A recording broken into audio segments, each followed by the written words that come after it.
Ветераннар советы, Яшьләр эшләре идарәсе һәм Зе Информ филиалы инициатив төркеме матбугат ветераны Юлия Корневада кунакта булды. Ул гомерен журналистикага багышлап 25 ел Новый Зай район газетасын җитәкләде. Хезмәт ветераны Татарстанның атказанган мәдәният хезмәткәре хөрмәтләүгә лаек. Юлия Васильевна журналистика метрасы, талантлы журналист, үз эшенең остасы, тулы бер буын журналист үстерде. Алар редакторлар Ирина Бертман, Венера Исрафилова, Роза Илалтдинова, корреспондентлар Елена Маврина, Айгөл Яруллина, Ольга Степанова.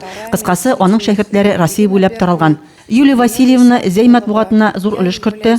Корреспондентлар мәктәбе оештырып, төрле тармакта авыл җирендә штаттан тыш хәбәрчеләр үстерде. Редакциягә талантлы авторлар җыйнап, шигъри җыентыклар әзерләде Роза Илалтдинова. Сколько молодежи!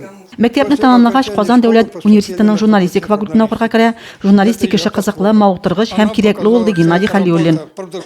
Юлия Корнева кичкенәдән укырга ярата, 8 яшьлек чагында фикерләрен кәгазь битләренә яза торган була. И вот я сидела, никому не мешала, одна сидела, и все вот это там, то, что могла читать, как сколько мне было это самое, я все это многие потом прочитывала позже.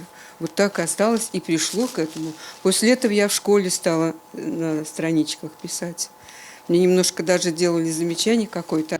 Юлия Васильевна Зәйнең хөрмәтле һәм абруй затларыннан шул түгелме бәхет, куаныч. Резимә Кашапова, Денис Ипатов, Зәй хәбәрләре.